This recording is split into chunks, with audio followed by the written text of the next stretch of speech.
Ten,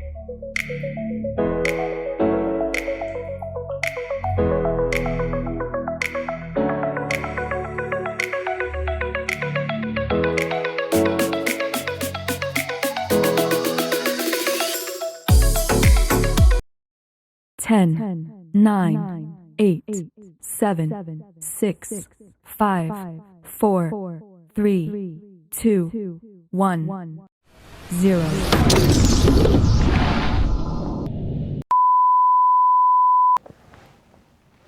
안녕하세요.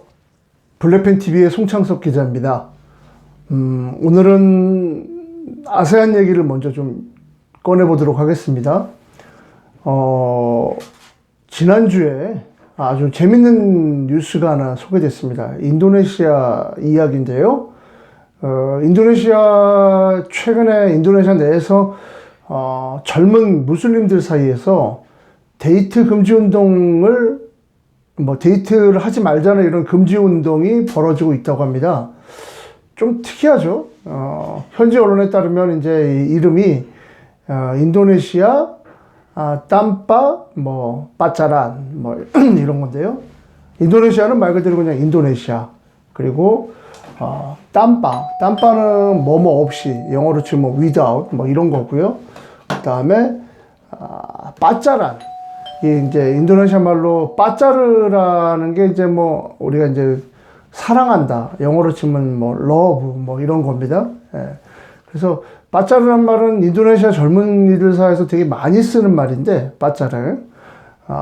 이 명사형인 빠짜란. 그래서 이제 이게 연애, 사랑, 이런 뜻으로 보통 많이 사용하고 있는 말인데, 직역하면 연애 없는 인도네시아. 이런 겁니다. 연애 또는 데이트 없는 인도네시아. 그래서 이게 이제 내용은 이겁니다. 이제 인도네시아의 그 작가가 2015년부터 본인의 책을 통해서, 젊은 세대들 간의 폭력이 이런 데이트 연애부터, 데이트부터 발생한다. 고로 폭력 없는 세상이 되기 위해서, 이런 걸 하지 말자. 사실 좀, 우리가 젊은 남녀 사이에 이게 상식적으로 말이 안 되는 소리 같은데, 그런 얘기를, 주장했다고 합니다. 그래서 아무래도 이 작가는 이제 좀, 굉장히 좀, 이상적인 얘기를 했겠지만, 사실 이게 현실적으로 젊은 남녀들이 어떻게 데이트 또 연애 없이 결혼을 할 수 있습니까? 근데 이게 이제 그동안에는 별, 문제가 없다가 최근에 이게 이제 인도네시아 같은 경우는 이제 최근 들어서 이제 무슬림의 영향력이 이슬람의 영향력이 점점 강해지고 있습니다. 그 과정에서 이런 것들이 아마 이제 인도네시아에서 큰 반향을 일으키고 있다. 이런 뉴스였는데요.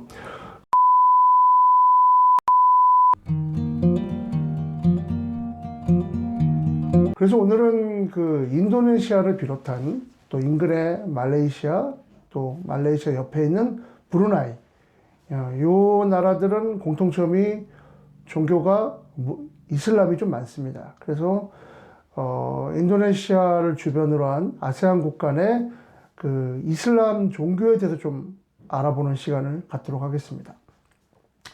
제가 일단 좀 말씀을 드린 앞서 말씀드렸던 인도네시아, 말레이시아, 그리고 브루나이, 요 나라들은 다 이렇게 적도를 주변으로 형성이 되어 있습니다.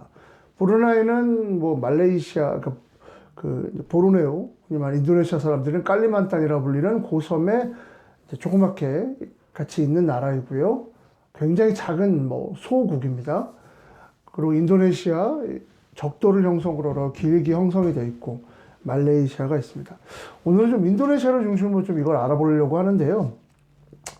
인도네시아는 단일 국가로는 섬이 가장 많은 나라입니다. 그러니까는 나라가 이렇게 적도를 형성으로 이 니은자 모양으로 형성되어 있는데, 그 내해에 흩어져 있는 섬들이 세계에서 가장 많습니다. 그래서 태평양과 동서양을 서로 연결해주는, 그래서 끝에서 끝과의 국토 면적이 5,100km나 되는 어마어마한 그 국토 면적을 자랑하고요.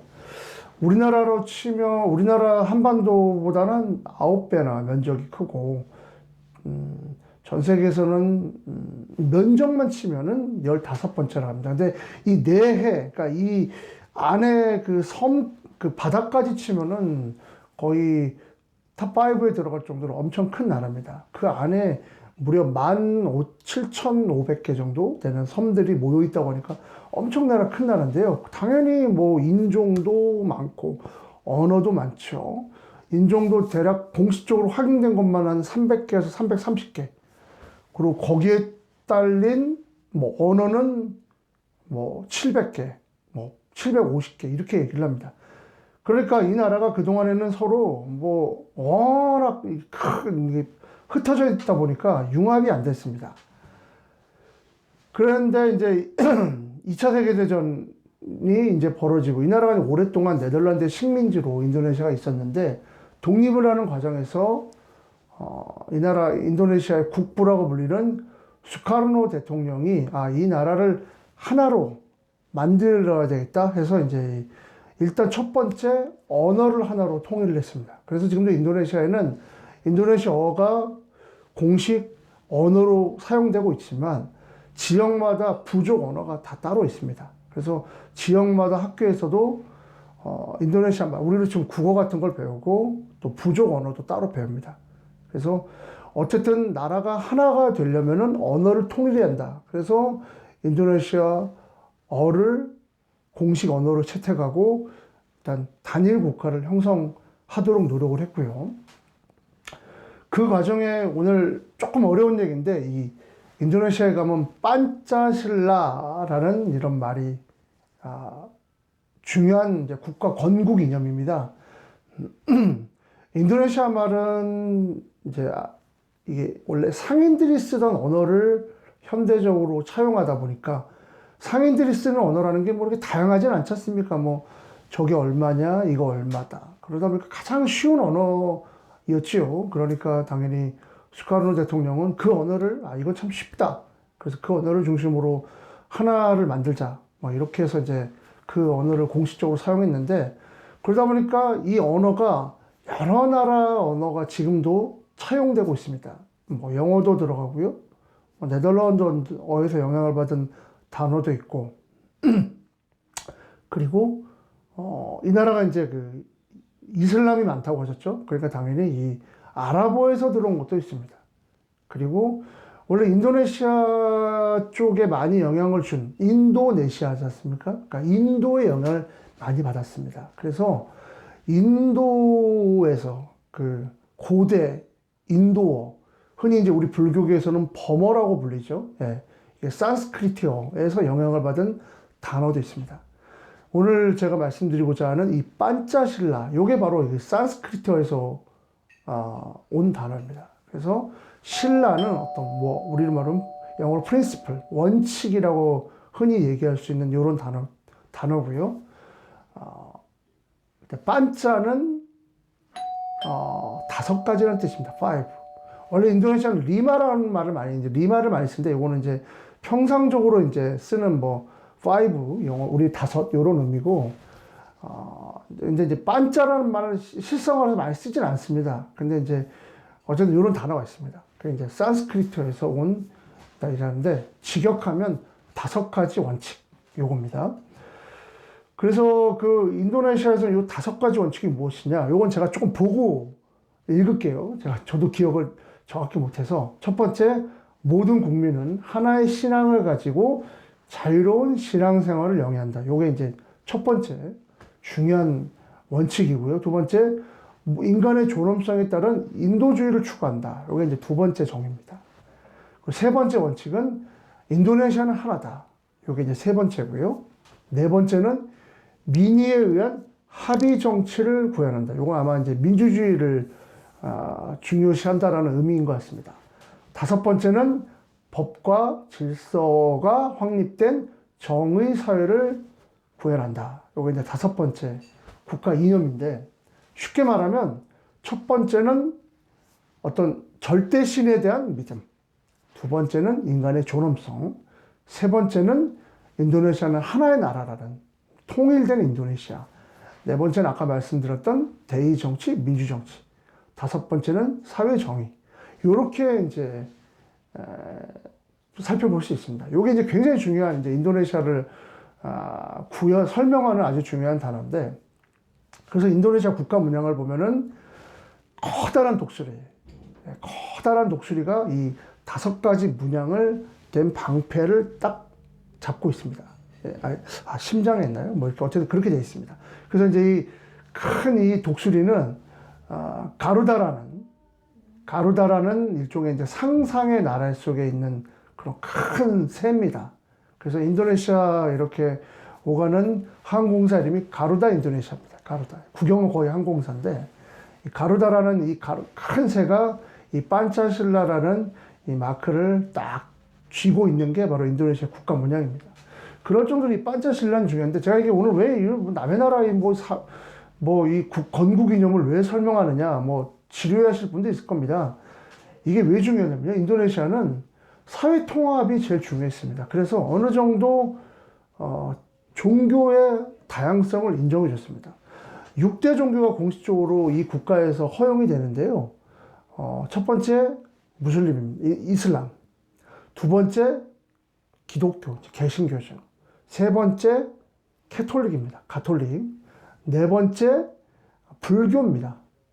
다섯 번째 유교고요.